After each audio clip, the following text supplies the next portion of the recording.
नमस्कार मित्रों, स्वागत है आप सभी का विमर्श मंथन के आज के इस अंक में। आज हमारे साथ एक खास अतिथि हैं श्री सतीश शर्मा, आरटीआई एक्टिविस्ट, सामाजिक कार्यकर्ता हैं जो कि कई दिव्यांगजनों के लिए कार्य कर रहे हैं। साथ ही साथ इन्होंने एक महान बीड़ा उठाया है दिनकर के सपनों का भारत बनाने का और दिनकर जी को भारत रत्न दिलाने के लिए। इनका एक विशेष एक्सपीरियंस शिक्षा और यूनिवर्सिटी के संदर्भ में भी है। हम आज के इस अंक में स्वागत करते हैं अपने खास अतिथि श्री सतीश शर्मा जी का। जी जी, बहुत बहुत धन्यवाद। आपके सारे दर्शकों को मेरा सादर प्रणाम।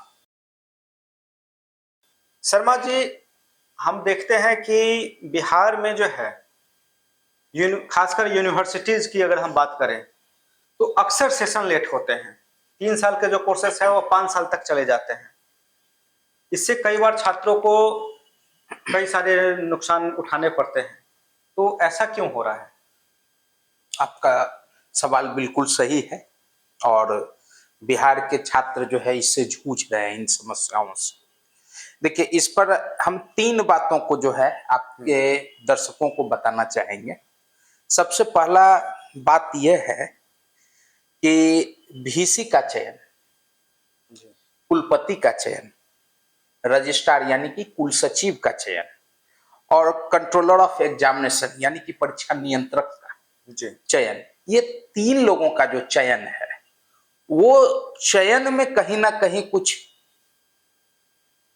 इसको नहीं, इसको ये कहिए कि जुगाड़ टेक्नोलॉजी से कुछ लोग आ रहे हैं जी, और वो जुगाड़ टेक्नोलॉजी के चलते जो है ये डिले हो रहा है। अब हम आपको स्पष्ट कर दें। तो ये पेच कहाँ पे फंस रहे हैं? पेच हम आपको बताते हैं कि कुछ ऐसे कुलपतियों का चयन हुआ था, जैसे आपको याद होगा मगध विश्वविद्यालय के वीसी का राजेंद्र प्रसाद, वो जेल तक गए जी। उसके बाद आपको याद होगा कि एक कुल सचिव पर, कुलपतियों पर जो है भ्रष्टाचार का और अथी का जो है मामला चलते रहा। आपको याद होगा मौलाना मजूर हक अरबी फारसी विश्वविद्यालय के वीसी ने रिजाइन किया था। उसके बाद आपको याद होगा कि दरभंगा विश्वविद्यालय के कुलपतियों पर भी जो है उंगली उठा था। तो कहने का मतलब जहां तक जो है इनके चयन प्रक्रिया में जो है कुछ कुछ कमियां रह जाती है, और चयन प्रक्रिया में जो है जो जिस तरह का कुलपति की मर्यादा होनी चाहिए, कुल सचिव का मर्यादा होनी चाहिए, ये परीक्षा नियंत्रक का जो है मर्यादा जो होनी चाहिए, यानी कि मर्यादा का मतलब मापदंड में जो है उसमें थोड़ा सा ये कुछ तरह का जो है जिसमें राज्य सरकार और राज्य भवन ये दोनों का जो है संयुक्त रूप से जो है अति होता है। तो इससे पहले आपको याद होगा, इसके पहले जो कुलाधिपति थे हमारे फागू चौहान जी, तो उनके रीजन में जो कुलपतियों का चयन हुआ वो कुलपतियों का असर अब तक दिख रहा है। इसलिए आप कह रहे हैं सेशन लेट है। तो सेशन लेट होने का मूल कारण जो है कुलपति, कुल सचिव और परीक्षा नियंत्रक, ये तीनों के चयन में जो है वैसे काबिल जो डिवोटेड जो है लोगों का चयन नहीं हो रहा है जो कि इसको जो है एक मिशन मोड पर करे। तो इस समस्या से हम कैसे निजात पा सकते हैं, या क्या हमें वो भुगतना ही पड़ेगा? नहीं, इस समस्या से निजात पाने के लिए 2 ही बात है जी। इच्छा शक्ति की जरूरत है।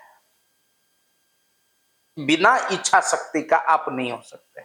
अगर ये कहते हैं सेशन लेट हो रहा है, तो सेशन लेट करने वाले जो पदाधिकारी हैं यूनिवर्सिटी है, उसके जो संबंधित दोषी पदाधिकारी हैं उन पर हम लगाम लगाएं, उन पर हम नकेल कसें। तो जब हम उन पर नकेल जब कसेंगे तब तो कुछ रिजल्ट आएगा। तो ये जिम्मेवारी किसकी है? ये जिम्मेवारी दोनों की हो जाती है। राज्य भवन की भी जिम्मेवारी, नैतिक जिम्मेवारी है, और राज्य सरकार की भी नैतिक जिम्मेवारी है, क्योंकि दोनों के सहयोग से ही कुलपति का जो है नियुक्त होते हैं। तो इस दिशा में हम आने वाले समय में सुधार देख सकते हैं कुछ ठोस? अभी जो हमारे महामहिम जो अभी वर्तमान में कुलाधिपति सह राज्यपाल आए हैं, इन्होंने 2-3 चीजों को जो है बड़ा बारीकी से चेक किया है। तो सबसे पहला चीज क्या है ना कि वीसीओ का जब इन्होंने मीटिंग लिया तो बोला कि क्या दिक्कत है, समस्याएं क्या है। तो बोला कुल सचिव मेरा बात ही नहीं मानता है। तो जो कुल सचिव को चयन करना राज्य भवन के अधिकार क्षेत्र में था, उन्होंने कहा कि आप ऐसा कीजिए, कुलपति जिनका जिनका दिक्कत था, उन्होंने बोला कि 4 लोगों का पैनल आप ही दे दीजिए, हम वही चारों में से किसी पर मोहर लगा रजिस्ट्रार के लिए, कुल सचिव के लिए। तो इन्होंने तो दिया, पावर डेलीगेट कर दिया कि भैया आप ही चयन करके 4 लोगों को दीजिए और हम उसको जो है ये कर लेंगे, उसमें 1 लोग पर मोहर लगा देंगे। तो इसके लिए जो है राज्य भवन ने उसको ये अथी किया जी। तो कहने का मतलब अगर इस तरह से सिस्टम को सुधारने के लिए अगर विशेष पहल किया जाता है और करप्शन फ्री बनाया जाता है, भ्रष्टाचार के विरुद्ध जो है अगर कार्य किया जाएगा, तो ऑटोमेटिक है ये न सेशन डिले होगा, न छात्रों के पढ़ाई के हैम्पर होगा, न कुछ भी नहीं होगा। तो इसमें व्यवस्थात्मक कुछ बदलाव आए हैं, कुछ उस दिशा में आगे बढ़े। हाँ, कुछ आई है, जैसे राज्यपाल महोदय के बार बार मीटिंग करने से, बार बार इस तरह की प्रक्रियाओं पर जो है बल देने से जो है एकेडमिक, अब जो कहते हैं ना कि 100 साल का कोरिया एक एतवार से नहीं जाएगा, तो उसमें कुछ सुधार आए हैं। और कुछ सेशन जो है जितना आप लंबा सोचते थे कि डिले हो रहा है, थोड़ा सा कम हुआ है। अभी धीमे धीमे सुधार, हाँ, धीमे धीमे सुधार आ रहा है जी। अगर यह रह गए तो आपको हम बताते हैं कि अपडेट भी मिल सकता है। यह महामहिम अगर रह गए तो अपडेट भी हो सकता है। ये फिर आप नहीं कहिएगा कि ये साल के बाद, लेकिन इनके रहने से जो है ये आश्वस्त रहिए कि अगर यह रह गए तो अपडेट आपका ईयर वाइज ईयर हो सकता है। तो ये तो हमारे लिए, राज्य के लोगों के लिए खुशखबरी है कि शिक्षा के क्षेत्र में धीमे धीमे ही सही लेकिन सुधार आ रही है। लेकिन क्या इस रफ्तार के साथ हम नालंदा और विक्रमशिला जैसे संस्थाएं बना पाएंगे? क्योंकि इमारतें तो हमने खड़ी कर ली है नालंदा की, और अभी अरविंद पनगरिया शायद उसके वीसी भी हैं। नहीं, सही बात है कि आपका कहना है कि हम इसको जो है नालंदा विश्वविद्यालय के, देखिए नालंदा विश्वविद्यालय जो है वो देश स्तर पर हम लोग को जाना है। तो उसमें सबसे पहला चीज क्या है कि शिक्षा का गुणवत्ता का सुधार हो, पहला ये होगा। शोध और अनुसंधान हो, तो जब तक और अंतर्राष्ट्रीय सहयोग, जब तक अंतर्राष्ट्रीय सहयोग जो है और विदेशों से जो है समझौता ना होगा, तो उस दिशा में हम लोग नहीं बढ़ पाएंगे। तो इसके लिए जो है कि प्राचीन ज्ञान पर हम लोग पुनर्विचार करें। प्राचीन भारतीय प्रणाली के आधुनिक शिक्षा को एकत्रित करने के लिए, केंद्रित करने के लिए हम लोग उस ओर जो है जरा देखें। और उस ओर जाने का मतलब है कि जो हमारा इतिहास रहा है, उसका प्राचीन इतिहास रहा है, उस प्राचीन इतिहास से अनुकरण कर करके वर्तमान को जो है हम लोग ये अथी करें, तभी जो है वहां से जो है ज्यादा से ज्यादा जो है हम लोग इसके ज्ञान के प्रकाश को जो है, नालंदा जिस तरह से, नालंदा का इतिहास सर्वोच्च इतिहास रहा है बिल्कुल, और अभी जो है हम लोग इस पर जो है स्थापित हुआ है, इतने सालों के बाद, कितने वर्षों के बाद ये स्थापित हुआ है, चालू हुआ है। अब रह गई इसमें जो है राज्य सरकार, केंद्र सरकार, राज्य भवन, यह सब मिल करके संयुक्त प्रयास से ही जो है इस पर जो है आगे बढ़ सकते हैं। तो उसके लिए शोध अनुसंधान बहुत जरूरी है, उसके लिए अंतर्राष्ट्रीय सहयोग जो है जरूरी है, उसके लिए प्राचीन शिक्षा को जो है किस तरह से हम लोग वर्तमान शिक्षा में जो है उभार सकते हैं, वो जरूरी है। ये सब को लेकर करके और अपनी विरासत और संस्कृति के बारे में लोगों को कैसे हम जानकारी दें, ये सब महत्वपूर्ण विषय हैं कि जिस पर हम लोग आगे कर सकते हैं। अभी आपने दिव्यांग जनों के प्रमोशन में आरक्षण के लिए पटना उच्च न्यायालय का दरवाजा खटखटाया, तो आप उसके बारे में थोड़ा बता सकते हो, क्या मामला है? संविधान में कुछ मौलिक अधिकार सबों के पास है। दिव्यांग जनों को समानता के मुख्य धारा में लाने के लिए 2016 में जो है एक अधिकार पहले से प्राप्त है। 2016 में जो है नोटिफाइड हो गया था सेंट्रल गवर्नमेंट से कि दिव्यांग जनों को, जो सरकारी कर्मी हैं, उनको प्रोन्नति में जो है 4% आरक्षण दिया जाएगा, जो उनका फंडामेंटल राइट्स है। वो फंडामेंटल राइट्स जो है सब जगह जो है बिहार और झारखंड राज्य को छोड़कर लगभग सभी स्टेट में लागू कर दिया गया है, और बिहार और झारखंड में यह लागू नहीं हुआ है। और वही बिहार में लागू कराने के लिए हमने जनहित याचिका माननीय उच्च न्यायालय में डाला था। तो 2016 में जो है जब हमने जनहित याचिका जब अथी हुआ, तो जनहित याचिका के आलोक में जो है कोर्ट ने इस पर आदेश पारित किया। उस आदेश का अनुपालन अभी तक नहीं हुआ था, इसलिए हमने उसके अनुपालन कराने के लिए जो है इस कोर्ट न्यायालय ने 1 साल का समय अवधि दिया था। अच्छा। तो 1 साल समय अवधि बीत जाने के बाद फिर भी राज्य सरकार के सामान्य प्रशासन विभाग के द्वारा जो है इस पर कोई कार्रवाई नहीं की गई। खाली 2016 में एक गजट ला करके दे दिया गया कि हम आंशिक रूप से इसको स्वीकार करते हैं। तो भैया जब स्वीकार आप कर रहे हैं तो देते काहे नहीं है? तो वही 2016 में ये आंशिक रूप से स्वीकार किए कि हमको देना है। 2016 से लेकर के अब 25 हो गया, अभी तक इनसे दिया हुआ पार नहीं लगा। इसी को लेकर के हम फिर जो है कंटेम्प्ट किए हैं। तो कंटेम्प्ट में इन पर जो है 25,000 रुपये का जुर्माना भी लग चुका है, अच्छा, न्यायालय के द्वारा। तो और अभी जब फिर आगे का अभी न्यायिक प्रक्रिया में थोड़ा सा थी है, तो इस बार इन्होंने फिर स्वीकारा है कि हम दे रहे हैं। तो अब कब तक देते हैं, अब तो न्यायालय ही पूछेगा। आपने एक बहुत अच्छी पहल जो है दिव्यांगजनों के लिए की है, शायद जिनकी आवाजें कहीं ना कहीं दबकर रह जाती है समाज में।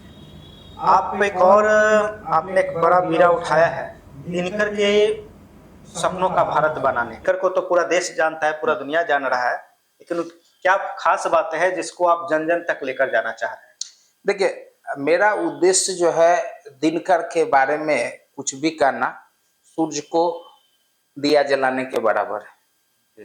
तो जितनी भी हमारे दिनकर के बारे में मेरे पास जो है अनुभव है, वो मात्र दिया है, वो सूर्य नहीं है। वो बहुत बड़े सूर्य है।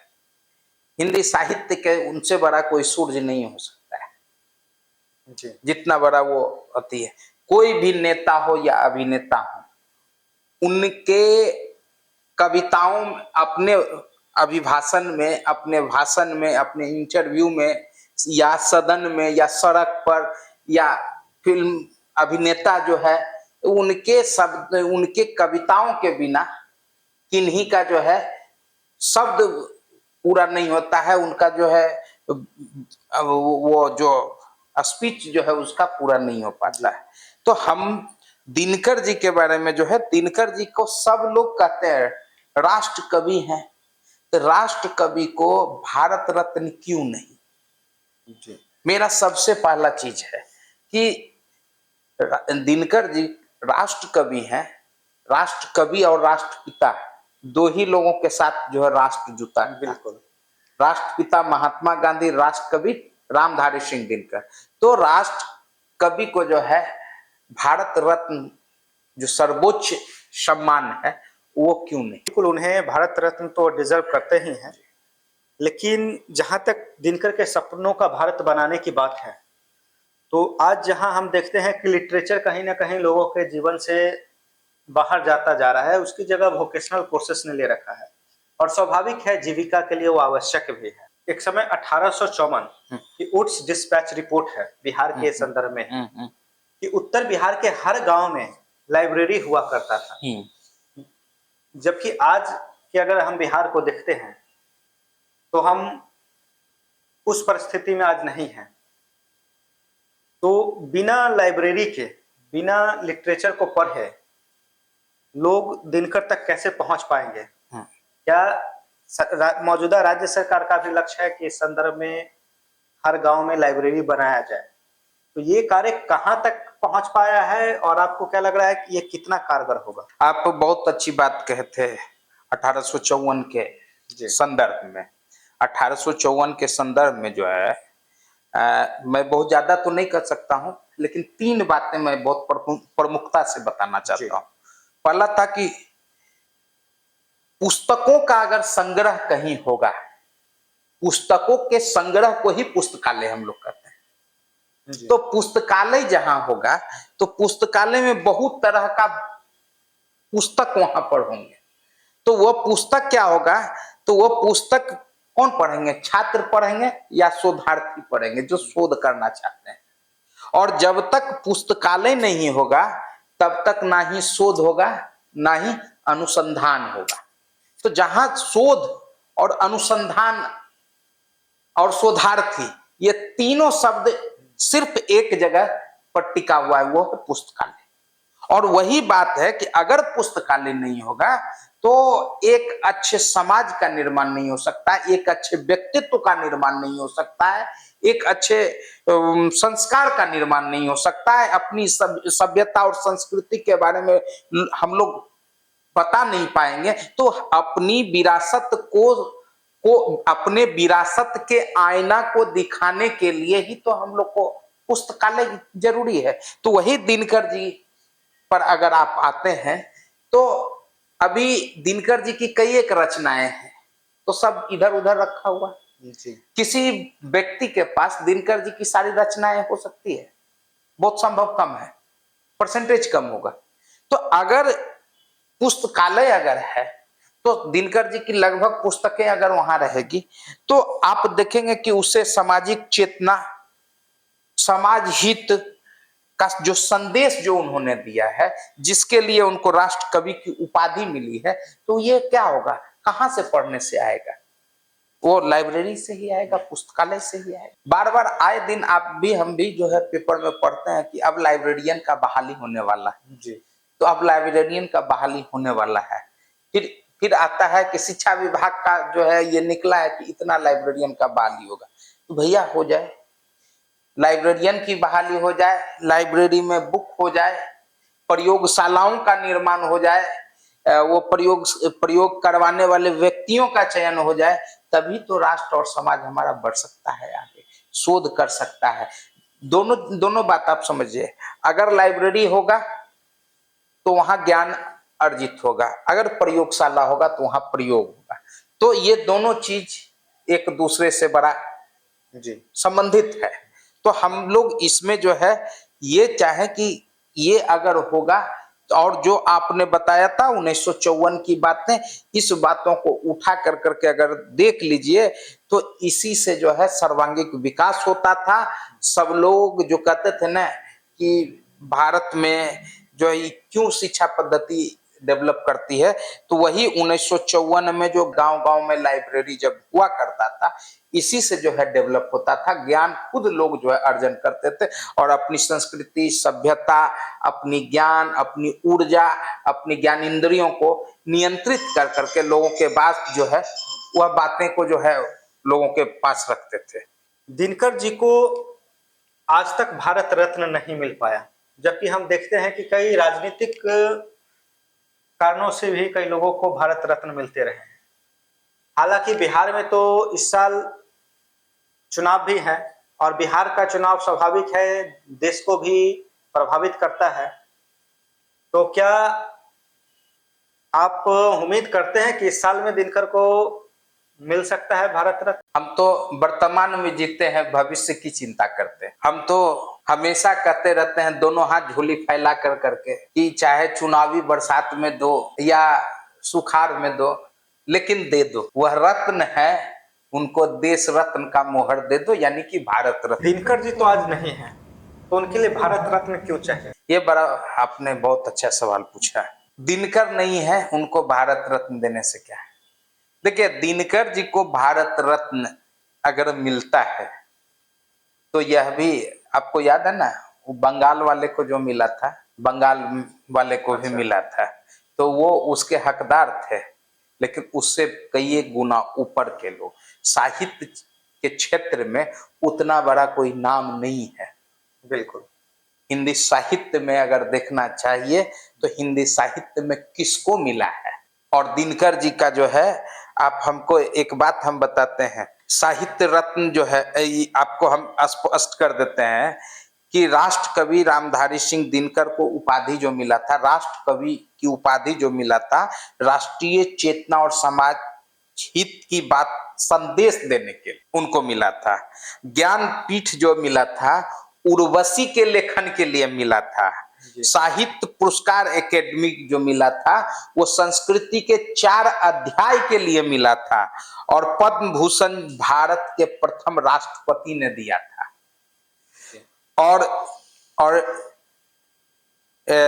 और एक उनको जो है भागलपुर डिलेट का जो उपाधि जो है, डिलेट का उपाधि जो है भागलपुर विश्वविद्यालय ने दिया था। और साहित्य रत्न प्रणब मुखर्जी ने दिया था। तो कहने का मतलब ये सारे जो है, और आपको याद होगा ना कि दिनकर जी न शासन के थे न सत्ता के थे, वो हमेशा निष्पक्ष थे। उनकी भावनाएं जो होती थी या उनका संदेश जो होता था वो सीधे जनहित के लिए होता था। ना शासन के तरफ से वो बोलते थे कि शासन में जिस सरकार में रहते हुए, आप समझिए राज्यसभा के सांसद रहते हुए, राज्यसभा के पद को सुशोभित करते हुए उन्होंने क्या कहा था कि सिंहासन खाली करो कि जनता आती है। यह दिनकर जी ने ही बोला। बिल्कुल। तो आप समझ सकते हैं कि उस आदमी का कि वो क्या अपनी बातों को रखते हैं, और वह निष्पक्ष थे और जनहित में संदेश देने के लिए एक मुखर वक्ता थे वो। जी, बहुत बहुत धन्यवाद। आपने बहुत ही अनमोल बातें बताई।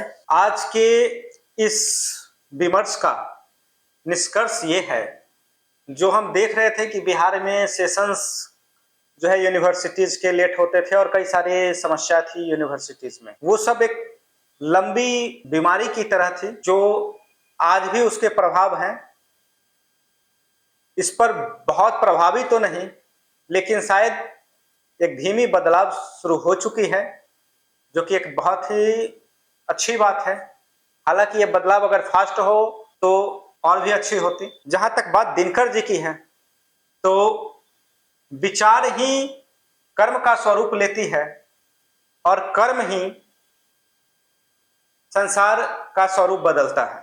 दिनकर को भारत रत्न उनके मरणोपरांत देने का या उनके लिए भारत रत्न के लिए संघर्ष करने का जो उद्देश्य है वो इसलिए है कि क्योंकि जब आप किसी सोच को, किसी प्रतिभा को सम्मानित करते हैं तो उस विचार से कई नए युवा प्रभावित होते हैं और नए युवा जो है वो उस विचार से नए अमृत को निकालने का काम करते हैं, नए अमृत समाज को देने का कार्य करते हैं। तो आप सभी अपने विचार इस पर रखें और बहुत बहुत धन्यवाद आप सभी को।